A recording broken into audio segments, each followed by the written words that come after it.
évidemment limité par l'exercice de la fonction, à savoir les questions d'actualité du gouvernement, et donc vraiment on n'est pas allé au-delà. Merci d'abord de l'information que vous avez communiquée. Je suis évidemment avec mon ami Léa Chalier et puis notre président d'amitié Côte d'Ivoire de vous avoir entendu et reçu à cette occasion. C'était pour nous, au fond, un moment d'information. D'information. Vous avez vocation à développer une action en matière d'accès au droit à la santé en Afrique et en particulier en Côte d'Ivoire. Donc on ne peut que vous féliciter de cette action. C'est un sujet en réalité. L'ONU a des grandes missions, que ce soit au titre de certaines pathologies, évidemment le palu ou le sida, en matière d'accès à la santé. Il y a des grandes missions obligatoires portées par les grandes institutions internationales. Je pense là aussi au Fonds monétaire international s'agissant de l'accès à l'eau, l'accès à la nourriture, l'égalité homme-femme, qui sont des obligations aujourd'hui. Et en même temps, je pense que les questions de santé en Afrique n'ont jamais été une question aussi cruciales que ce qu'elles sont aujourd'hui. Parce qu'avec l'avènement d'une classe moyenne en Afrique, avec des taux de croissance relativement importants, l'Afrique aujourd'hui doit pouvoir, comme on a su le faire nous en temps, accéder à son droit à la santé. Donc l'accès au droit à la santé, c'est un enjeu majeur. C'est un enjeu d'abord humain, évidemment, mais aussi, il ne faut pas perdre de vue que c'est un enjeu économique. Ne nous cachons pas la face. La santé, comme je le dis très souvent, on parle toujours de déficit de la sécurité sociale. La santé, ce n'est pas un coût. La santé, c'est de l'innovation. La santé, c'est de l'investissement. La santé, c'est des emplois. Donc, il ne faut pas aussi... voilà, la santé, c'est quand même, dans l'écosystème, un élément de croissance qui n'est pas totalement hors sol. Et donc, voilà, vous nous avez présenté vos projets. Nous, on ne peut que les accompagner, vous soutenir. On disait avec Pouria à l'instant que ce serait pas mal d'ailleurs qu'on envisage une réflexion peut-être plus large au-delà de la Côte d'Ivoire sur les pays d'Afrique de l'Ouest et notamment francophones, parce qu'il y a un vrai sujet. Je terminerai par là. L'esprit mutualiste, l'esprit de coopération, l'esprit collaboratif, l'économie sociale et solidaire, c'est quand même un marqueur francophone.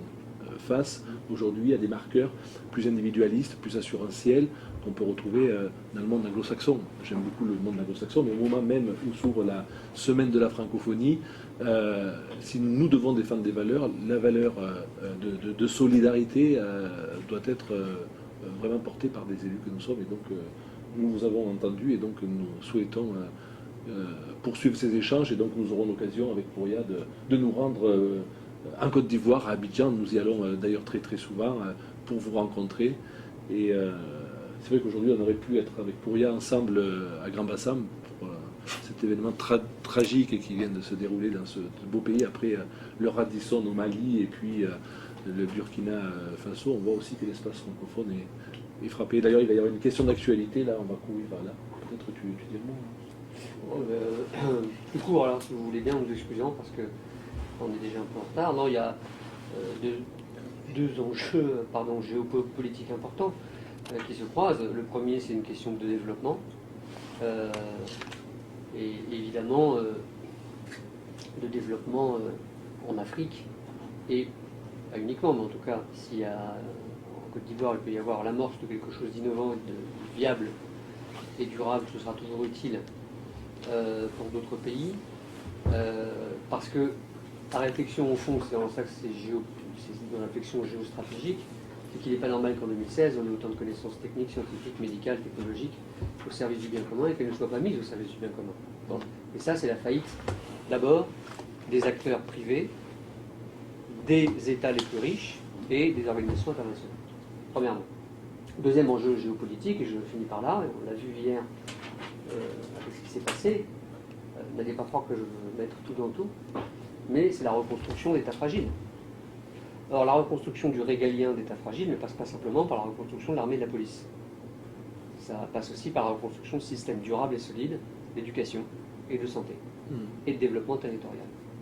Donc il y a de ce point de vue-là une réflexion géopolitique à avoir, parce que vous avez vu que du golfe de Guinée désormais jusqu'à la corne est-africaine, bah, la ligne est faite et la jonction est faite. Vous rajoutez à ça l'absurde et irresponsable intervention en Libye la dernière fois, toutes les jonctions du pire sont faites entre des mafias, des groupes djihadistes et derrière des populations désemparées face à des États incapables au sens juridique. Je ne rentre pas dans le détail de leur incapacité éthique, morale ou au regard de certaines règles élémentaires.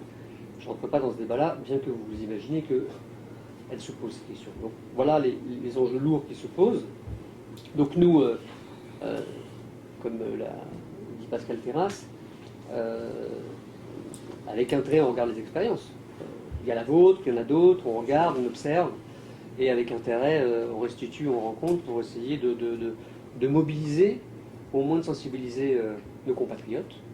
Et pour ce qui me concerne, les compatriotes de la circonscription, c'est-à-dire ceux qui vivent en Afrique de l'Ouest et au Maghreb, étant députés des Français de là-bas, à des questions souvent effacées des radars, et dont on parle si peu. Voilà. Pardon de ne pas échanger plus longtemps, parce que le sujet est grandiose à tout point de vue. Bonne continuation, merci. On vous laisse avec 2 minutes avec les journalistes. Au siège de passe. Hein. Oui, bien sûr. Quand on sera là, Pas de problème. il n'y a aucune raison. On vous attend avec. Encore qu'il se peut qu'on y aille avant, mais ça, on ne sait pas. Peut-être s'il y a des obsèques nationales organisées, il se peut que ou le Premier ministre ou le Président, une personnalité nous demande de l'accompagner, parce que pour y avoir moi, voilà, si c'est pas lui, c'est moi, sinon c'est nous deux. On est un vrai couple. On vous accueillera avec plaisir là-bas pour vous montrer un peu concrètement, concrètement ce que nous faisons. Avec plaisir. On vous laisse aller mettre de notre administrateur, mais il ne faudra pas trop garder Oui, longtemps, non, parce que derrière, on a prévu, on arrête à 19h. 19h, c'est